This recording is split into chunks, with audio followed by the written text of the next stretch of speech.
On today's episode, I'm interviewing Al Wadleigh. Al Wadleigh is an experienced Feldenkrais practitioner of over 20 years that has his practice in Longmont, Colorado.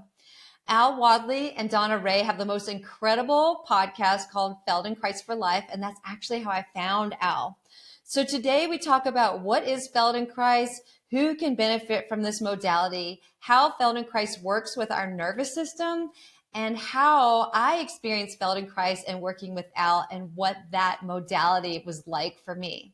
So I hope you will learn a lot today and enjoy today's episode.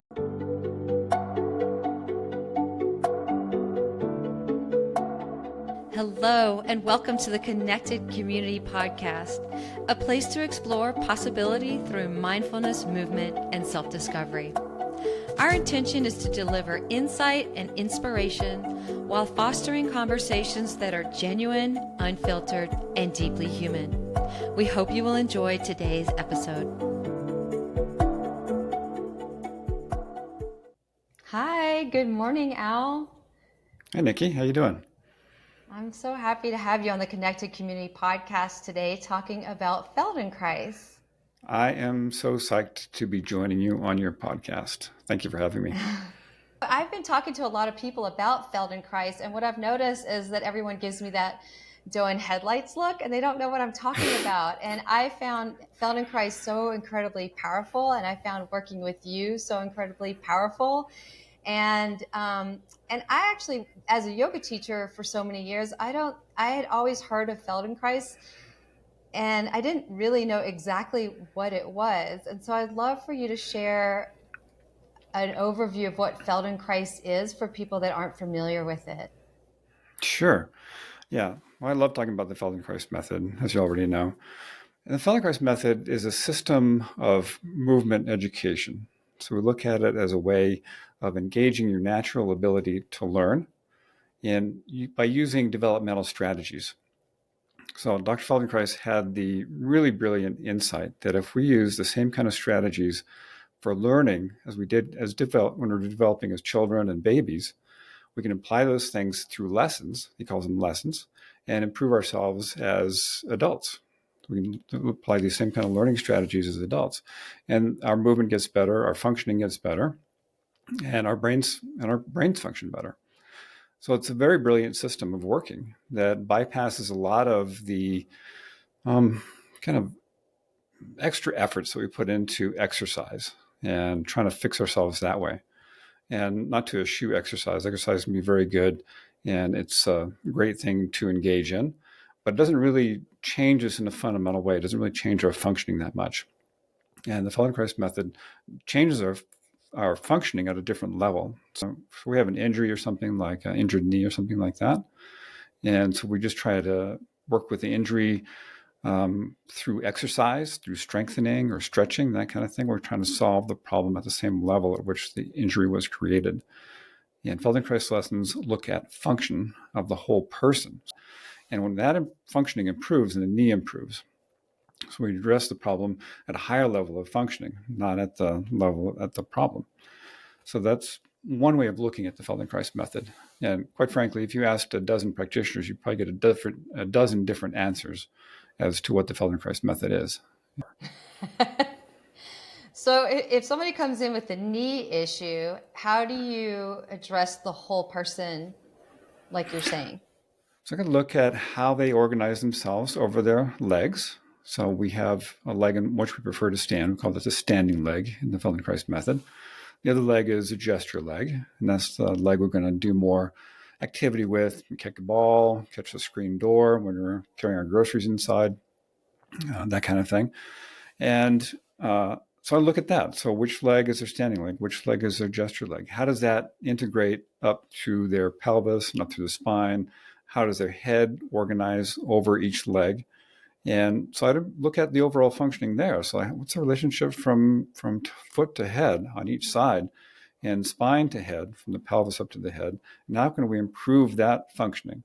And when that improves, then the knee is also going to get better. There's things that we can do to target the knee too. But we got to look at that within the whole concept of the person and the overall functioning of the person. That's where Feldenkrais really is is a step ahead of many other systems of body work. In what ways is it different than other modalities? And is it just a therapy modality for fixing an injury, or can it be used as a movement modality for moving better? Or is it an exercise? It's not an exercise. Though some of the lessons seem like exercise because they've been really intense. Some of the ones that Dr. Feldenkrais taught, but no, it's really looking at learning. So what is learning? So we're looking at that. So our habits were formed through our development, through our experiences in life, and the things that have happened to us, our injuries, our successes, the difficulties we encounter, the family we grew up in, the society we grew up in. All of these shape ourselves and shape our habits. These are all learned things. And these are the things that help us be successful in life. They're the things that help us have problems in life. And so if we want to really change ourselves, we start to change our habits. And these habits then can improve not only the way we walk, not only the way the knee functions in the whole self, but how our whole self functions in society. That it can improve our personality, it can improve our outlook on life, the way we experience our emotions and our moods. It can help clarify our thinking. All these things are wrapped up and involved in Feldenkrais lessons. We are working with not only movement, but working with our thinking, our physical sensations, our emotions. All these things are considered in a lesson and are transforming. So it's not just a therapy. Certainly the outcomes can seem therapeutic, but we don't look at it as a therapy.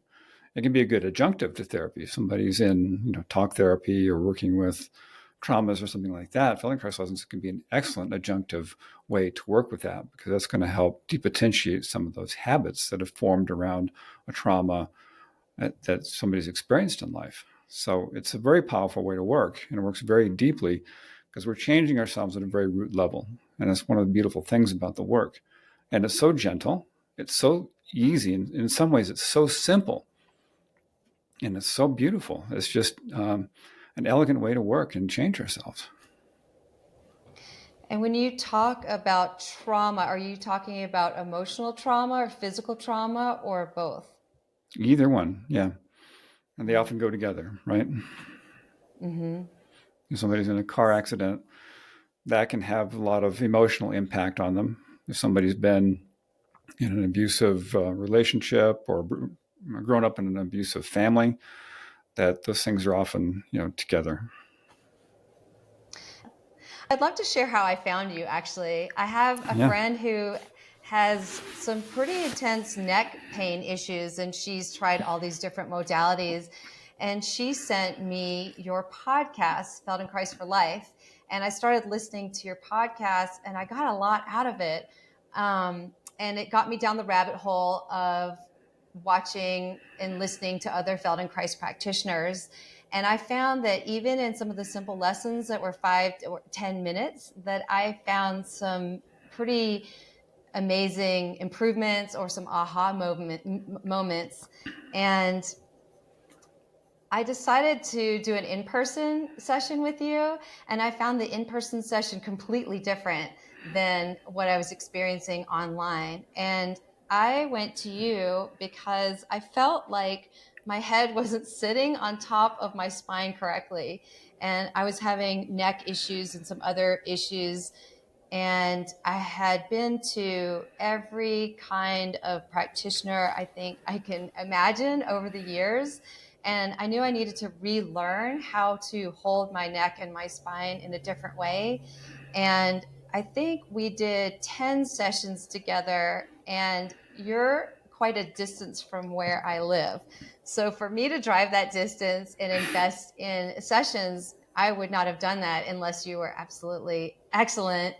And I did find a lot of relief, especially after every session. My body was holding itself differently after the sessions with you. I feel like I need to do more. I think there's more growth to be done there.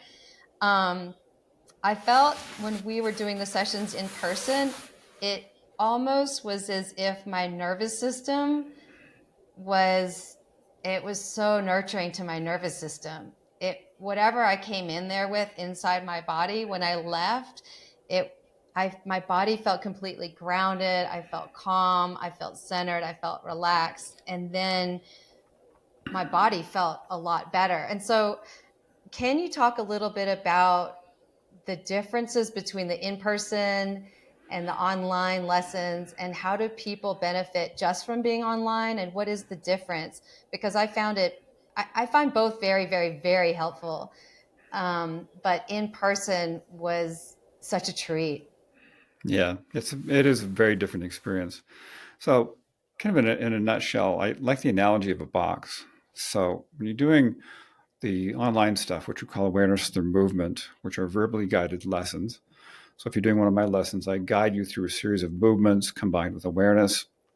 And as you do the lessons, you start to modify your habits. You're modifying them from the inside out. So your box of yourself gets a little bit larger. It changes its shape a little bit. It becomes more you, in a sense. And when you're on my table in my office and I'm working with you, then it's like I'm on the outside of your box and I'm working with you and I'm helping you to change from the inside out. And so you modify the box of yourself in that way. So it is very different ways of working. All the same principles apply to both. And I love them both. I love awareness through movement. I love doing it. I love teaching it. My practice, I do a morning lesson every day. I get up and I do a Feldenkrais lesson every morning like that. And it helps to start my day. I love how it intrigues me, makes me think, and makes me feel in new ways. And even though I've done hundreds of lessons, it's still a novel experience, because that was one of the beautiful things about Moshe's work, was that he created all these novel experiences for us to go over and over again. And every time you do it, it's different. And there's so many that you can get to experience. And they all change you in some way. And the hands-on work is beautiful because it's really our two nervous systems joining together. And I'm sensing you. I'm sensing your habits when I'm moving you. I can sense what's easy for you to do, what's not easy for you to do, what's familiar, what's not. And I go with your habits and I start to modify them. So when I can feel your habits, I can go with your habits and then just gently start to introduce ways of doing your habit that are a little bit different, that serve you a little bit better. And that gradually happens through the lesson. And by the end of the lesson, your habits have been modified quite a bit. You feel very different. And typically you feel very skeletal. So we're very interested in developing a clear sense of the skeleton through these lessons. Because if you're sensing your skeleton, then your nervous system is going to organize around that solidity and that solid structure. And so it's going to put the muscles back in service of the skeleton. Our habits often take us away from the sense of the skeleton. We feel, the muscle tissue, the tension, the emotions, all this stuff. We lose that sense of that solidity that we get from the skeleton. And once we get back to the skeleton, then we start to put the muscles back in service to move the skeleton and keep us erect and move us with ease and grace. And that's where you get that really incredible feeling when you stand up. You get off the table and you feel very strong, grounded, yet tall, lengthened, light. All these really interesting combination of sensations. And it's an incredible experience. It's one I wish that everybody could have in the world. Mm-hmm. I did feel all of those every time I stood up from the sessions. Felt taller and more grounded and lighter. And so I think, and it's hard for somebody who hasn't had the experience to picture what that's like. I find that when I was doing the sessions with you, it was very little movement. We were doing very little. And I had to trust a lot. I put a lot of trust into you and was able to let go. And one example was I was laying on my back and my head is in your hands and you're moving my head from side to side. And in the beginning, the movements felt very non-fluid and sticky is the best word, sticky. And you'd go from side to side and it would just stick and it would stick. And the more you moved with me and the more I gave in and let my nervous system relax, that stickiness went away and my head began to feel more fluid. And I felt that in the online sessions and the in-person sessions, but the in-person sessions, I was not using any of my own effort. And in the online, I was efforting a little bit more. But I do think that there's a lot of trust and relaxation that has to happen. And I'm curious what happens when you have somebody in your session and they aren't able to relax, and there's a lot of tension and they're really, really rigid and things just aren't moving and everything's sticky and there's not any fluidity. How do you work with that? And are you able to calm their nervous system down, or is that necessary? Can they benefit even if they're not able to relax? Oh yeah, yeah. There's always a way in. And if somebody's very tense, they're rigid, they're holding a lot of tension. So it's just, again, it's a matter of going with that. So maybe, uh, and there's always some part of themselves that can move, right? Maybe it's their toes. Maybe it's the left shoulder. Maybe it's just the fingers of one hand. Maybe their head can only roll a quarter of an inch to the right and it can't roll to the left. So we start with that. So that small rolling of the head to the right, and maybe just moving with the toes a little bit, wiggling the toes, and then coming back up and seeing what happens with the head. And the head can roll more easily then after you wiggle the toes. See, so here's something I like. That's something I like. I borrow this from the brief therapy model. And they say there are no resistant clients, only resistant therapists. And so I take that and I internalize that. So I have no resistant clients. If I'm finding resistance in somebody, I have to look within myself to go, okay, so what do I need to change within myself, be able to work with this person and find a way into their nervous system? And there's always a way in. It may be very small movement, maybe going very, very gently. We may go very, very slowly, but there's always a way in. There's always a way to meet them where they're at and start to match their experience and then start to lead them in a way that is going to help cultivate a really positive experience for them through the lesson. Mm-hmm. One of the things I came to you for was my neck, and yet you were working with my feet a lot. So can you talk a little bit about that? Now, the feet are a really powerful way to work. So if you look at the motor cortex, so we all have a strip of the brain called the motor cortex, and there's an image of ourselves on the motor cortex. So if you were to take the top of your head off and poke around with a little node in there, you could find out that you push here and this part of yourself responds, just actually how they figured it out. Anyway, so we got a motor cortex, and you have an image of yourself on that. And the feet actually occupy a pretty good amount of territory. And by working with the feet, you can change so many things in the hips, in the pelvis, up in the spine, up into the upper back, the shoulders, and the neck. So many things will respond to working with the feet like that. And so it's like working with the foundation of yourself, and that goes right up and it influences everything. So I include working with the feet in almost every lesson that I do. So it's a very powerful way to work. And it helps to spread and generalize throughout the whole self. And I think it's a very indirect way of working with the neck and other parts of yourself. Because, I mean, you have no defenses or resistance or whatever might come up that if I'm working with your head, if you have neck issues, might come up. So I'm down there working with your feet and your toes, and that changes your neck and your upper back and your spine, then wow, that's a really great way to get in there. And so it also, builds trust and building trust with your nervous system through that way too. And as a practitioner, can you feel that letting go Oh of yeah. your clients? Yeah. Yeah, I can feel it and I can see it. So like if you're on my table and I start to work with your feet. So maybe I'll pick up your right leg and maybe I'll pull through the heel gently and I look for that skeletal connection through yourself. How does it pull through the rest of your skeleton? Does it engage the pelvis? Does it engage your spine? Does it engage your upper back, your neck? Does your head move or not? And I may push through your foot in the same way and look for the same thing. And then I do some work with your foot and I come back to that and I push or pull through your foot. And wow, the whole skeleton is now being able to engage by doing that. So yeah, you can see it, you can feel it.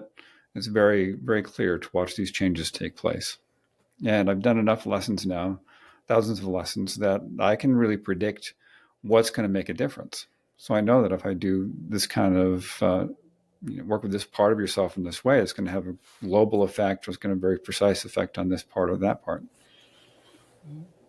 And it sounds like everything's about fluidity of movement and all of the different body parts speaking to one another. Is that correct?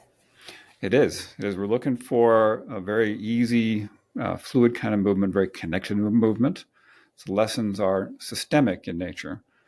In other words, not looking at like cause-effect relationships. So if we go back to the idea of the knee, so instead of trying to cause the knee to change by stretching it or strengthening it, we're looking at the whole system and trying and working to influence the whole system. And then when the system changes, the knee changes as well. So we're going to look at how the foot works, the head, the neck, and all these different things. We're looking for systemic change. So, and that means that, A affects D, which affects P, which affects D, which affects, all these different parts. So it's kind of a nonlinear causality that we're looking at in these lessons. It's almost as if somebody has a knee injury and then it changes their posture and alignment. And so it might throw their hips off and it might throw everything else off. Mm-hmm. And so by correcting one, it corrects the rest of the system. Yes, that's a good example, because there's compensatory patterns that develop from an injury, and those compensatory patterns can actually be sustaining to the habit that forms around the injury. And so we need to address all of those habits, all the different layers of habits that form around an injury or an accident, or something that just, as a result of development, starts to decline in somebody. So older adults often will develop, knee pain, hip pain, something like that, that is not related to a specific injury or accident that they have, but it's something just as deterioration occurs from poor use of self, then it starts to show up. But we can affect that as well and improve that. Mm-hmm. And I had that experience where I was wanting my head and neck to be in alignment, and then you're working with my feet all the way up to my head as I'm laying on my back. And when you push my feet in the beginning, just a little bit, I don't think my head moved. And then by the end of the session, when you push my feet, my head and my spine and my hips and everything were moving in coordination with one another. And then I also find that there's a ripple effect from your lessons. So you might do a lesson on something and I might not get it in that lesson. I will feel better after the lesson and I'll feel more grounded and maybe that pain went away. But then days and weeks later, as I'm doing an action or a movement or a pattern, I'll start, the ripple effect goes on and I start to see how I'm holding my body and I start to train my body to hold itself differently. I think that's really a gift that keeps on giving with your lessons. It is. It is. And I think it's a really nice, that's a really good example. And that's what happens with Feldenkrais lessons. So, when you're in a lesson and maybe you have X issue you want to work with, but so many other things improve too. And it's something that, in a way, is kind of meta. It's meta to the habits and the things we do in our daily lives, whether it's washing dishes or walking to our car or your yoga practice or Tai Chi, whatever you do. And by doing Feldenkrais lessons, they improve all of the functions in your life, and that generalizes into all those important areas, whether it's something you do in the kitchen, when you're preparing food, reaching for a glass in the cabinet, or how you use a knife, or whether you're in your yoga practice, or your Tai Chi, or you're running. So all of these things start to improve. They all get better. So Feldenkrais lessons improve function at a global level. So much of yourself improves when you're doing these lessons. It's not just for X or for Z. We're not trying to just work at a very low level to influence this joint or that joint or this pain or that pain. We want to influence the whole functioning of the system.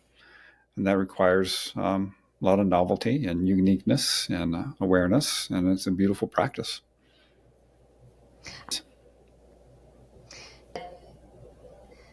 Everybody goes into a therapist or a session and they want to know how many sessions it would take to fix an issue. And I definitely know we're all different. We come with these different patterns and issues, and some of them are lifelong and some of them they were hold deeply from trauma. Do you typically see results after one session, after 5, after 10? How does that work in Feldenkrais? Boy, that really varies a lot depending on the person and the experience. I would say if I'm going to draw a generalization about that, I would say 10 lessons is really nice metric. At that point in time, people are going to really notice a difference in themselves and how they're experiencing themselves. The issues really usually start to resolve by then, if not have been resolved. And oftentimes people will want to continue on if they have the financial means. They'll continue on. I've got people in my practice I've been working with for 15 years, and they come in for a weekly lesson. Mm-hmm. And they just like the ongoing experience, learning, and the maintenance of themselves. All these people are older adults, and they really value that ability to keep themselves a little bit younger and moving younger and feeling younger. I do feel that some of your sessions are really basic, and then when I'm finished with them, it gives me clarity in something like, oh wow, this is a much easier way to stand up. This is a much easier way to turn around. This is a much easier way to look over my shoulder. And so there is this awareness of movement as I'm finished with the session of how I'm moving my body, but also my body's moving with much more ease. And you find people that are so stuck in their patterns that they're not willing to, or they're not ready, or their body's not ready to go there? There are people that I've worked with that very slow to change, that they are, maybe this comes back to the rigidity issue, and they often have low motivation to be active in their own personal change, and they want me to do all the work. And it works better if they have a sense of curiosity, they have a motivation, that they want to learn about themselves, that there'll be more progress that way. And so, yeah, there's a range of people that come in. There's some people that come in and there's less motivation on their part, and they don't progress as quickly as somebody who's really super curious and wants to learn. Mm-hmm. And I remember you talking about curiosity, that is a little bit of a key. Curiosity in how your body moves, curiosity in exploring different ways of doing something than the past.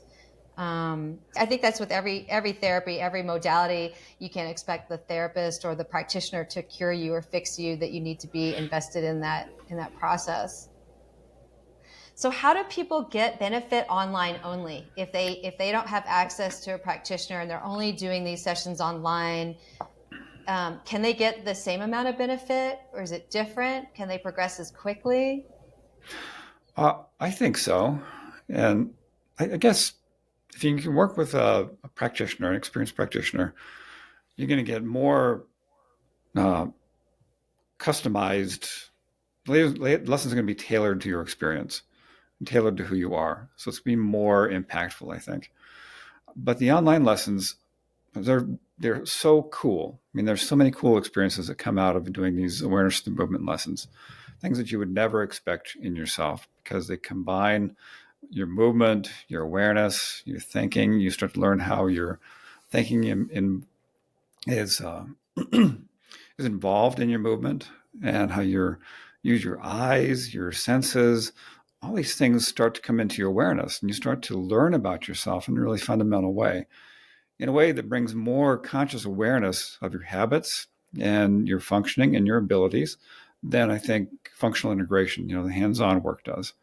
So doing the online work, the awareness of movement lessons, you really are getting to know yourself in a really fundamental way that is really unique to anything else you're going to do. And you start to understand your habits, and you start to modify them. You start to learn about yourself, and it's a whole world of awareness that starts to open up.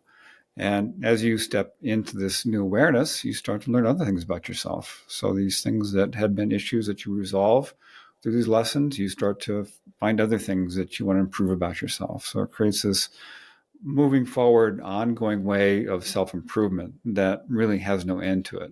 So as long as you remain curious and you want to enhance yourself and continue to learn, it's it's an endless path, and it's incredible because it's just you feel good, you move well, and you feel better.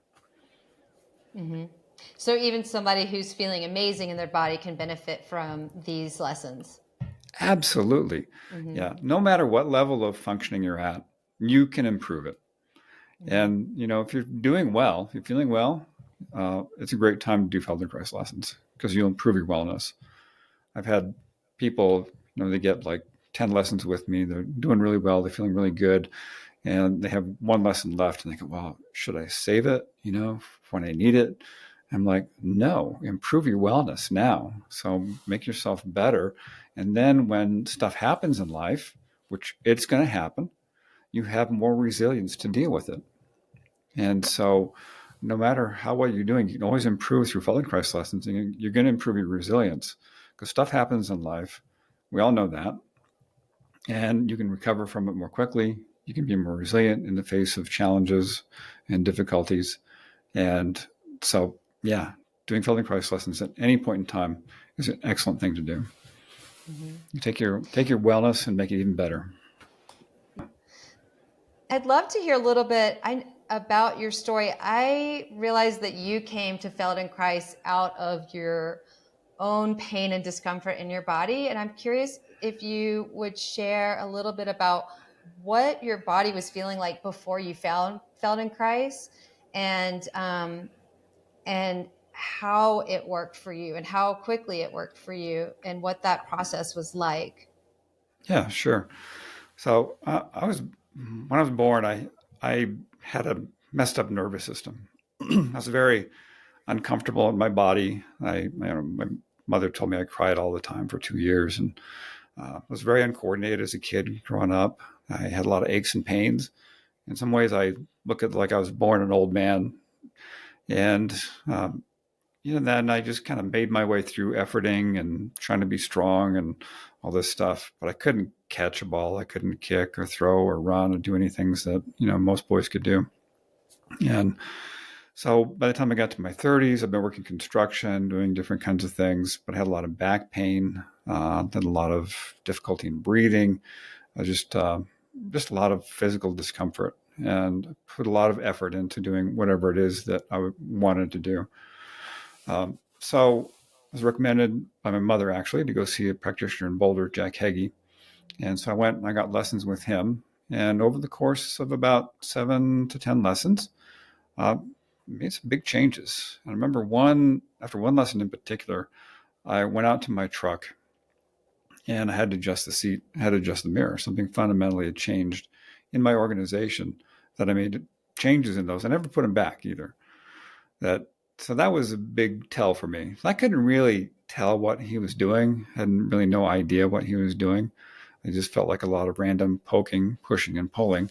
I was intrigued, and I also published audio at the time. So I said to Jack, let's publish some of your lessons on audio. So we made audio cassettes of his lessons. He'd written some books about the Feldenkrais method, applying to skiing and running and one on vision. So we made audio lessons for those books that he had published. And those were great experiences for me to start to get into learning about awareness of the movement. And I actually found it very challenging for myself at the time. And it didn't quite pop for me at that moment. But what did pop for me when he asked me to videotape a workshop he was doing for Feldenkrais practitioners on the functional integration. He called it what he called it. I can't remember what is it. Patterns of functional integration. Anyway, he was teaching students, other practitioners, how to do these basic patterns in functional integration. So I was videotaping it, and I could see what he was doing. There was a pattern to it. He was working with these other students, and there was an odd number of people in the room. I got to play too, so I got to try and do some of these functional integration techniques with other people. And that captured my imagination. I was like, that is so cool. I could get an idea of what he was doing. He's working with somebody's pattern. He's using these different techniques. And so that night I went home and I said to my wife, get on the floor. Let me try this with you. And so I, rolled her around a little bit, poked and pushed her here and there, and she felt better. And that really that blew my mind. So the next month, anybody I ran into, I was like, hey, get on the floor. Let me try this with you. So I'd roll them around a little bit, and most everybody would feel better. And from that, it's like the universe just kind of organized around this fascination I had. And I got into really excellent training in Berkeley, California. And a friend of mine from junior high school was, a couple miles from the training site. And so I stayed with him in his basement. And things just opened up. And it's just like, that was it. I knew this is what I was going to do. And I finally had something that made sense to me and something that made sense out of me. And so all that confusion that I experienced growing up, that confused development, started to unravel and started to make sense out of myself by doing these lessons. And quite frankly, I feel younger, I feel healthier, I feel smarter, I feel better than I've ever felt in my life at age 62. And I think that's a real testament to just the power and the elegance of this work, that it can really change you in a fundamental way, as it did me. And that can happen to anybody. Did you try other treatment modalities before Feldenkrais? Not physically. I got into NLP training, so I was an NLP practitioner, master practitioner. I learned some things about Ericksonian hypnosis, and I found all that stuff very interesting. That was very helpful for working with my mind and learning to become aware of my emotions, how I thought, and how to start to change some of those habits, from the neck up. But what was missing was the rest of me, the physical self, because I was dissociated from that because it felt so weird and uncomfortable growing up. I just had dissociated from my body. And the Feldenkrais method helped me become reassociated and start to really feel myself fully and completely. And that was what was missing. And so the NLP stuff was great, but it missed the integration of my physical self. The Feldenkrais method brought that in so I could really embody myself again and start to feel myself as a whole human being and move as a whole human being. That's crazy. And then after 7 to 10 sessions, you started noticing these massive differences. Yes. It wasn't a complete turnaround, but it definitely showed me that there was a way to improve myself that was really important to me. So how was the complete turnaround? What was that, a process of unfolding of years, or how did you make that recovery for yourself? I'm still doing it. I'm still doing it. It's like, I improve myself, and yet there's more to learn about myself. There's more differentiations I can make, more things I can sense, and more sense I can make out of myself. And so, as I mentioned earlier, it's a lifelong process of self-improvement. And so it's ongoing. I'll be doing it till the day I die. And when did you feel in that process that your nervous system finally was able to just release and let go a little bit? Oh, I think a lot of that happened going through the training. I remember some really significant epiphanies going through the training where I really started to sense myself. I remember the first time I had the experience of feeling myself, sensing myself as a whole, my whole self, all in one moment, from the heels all the way up to my head. Felt my entire self. I was washing dishes, and this whole sensation just washed over me. I was like, oh my God, I can feel my whole self all at once. Before that, it was like, well, I can feel this part of that part, this part of that part. And then I had this sense of being a whole person. I mean, that was incredible. When I'm working with you, I find almost as if their movements are so slow and I feel like we're doing so little. And I'm so curious about that connection with the nervous system and how that works. Can you speak a little bit more about that? Yeah, I think the going slow is very important. And that when we go slowly, we can really sense more of ourselves. If I'm working with you, I can sense more of yourself when I move you slowly. And if you're moving yourself in a awareness to movement lesson, you can feel more of yourself when you're moving yourself slowly. There's a ratio to how much we can sense compared to how much effort we put into it. So if you're carrying something heavy like a sack of potatoes and a fly lands on it, you can't feel that fly. But if you got a feather in your index finger, between your index finger and your thumb, when a fly lands on that feather, you can feel that, because that's the kind of sensitivity that we want to cultivate in lessons. By using less effort and going more slowly, we widen the aperture of awareness.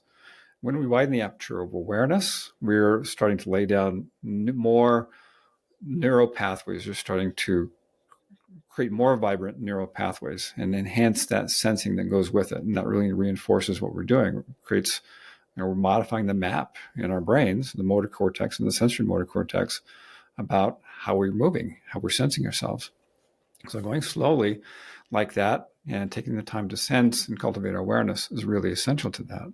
That's part of the power of it. So that's why we do so much less, but yet within that less is so much more that is taking place, because we're working within that less, the smaller movements in that context, as I mentioned earlier, in a systemic, it's like a systemic phenomenology of the lesson. And so that has a huge impact. And the nervous system likes it. It takes it in because it feels good and it makes sense. The nervous system isn't a cause-effect thing. It's a systemic thing. And all these things are happening all at once. And by tweaking this part or that part, it affects the whole system.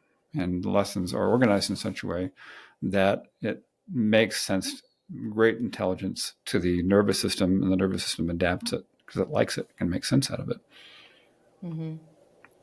I feel as a yoga teacher and as a meditation practitioner that the sessions with you were almost as if I was having a 50-minute meditation, a moving meditation where I'm laying there doing a whole lot of nothing and just being present within myself. And you're doing these movements that are super, super slow.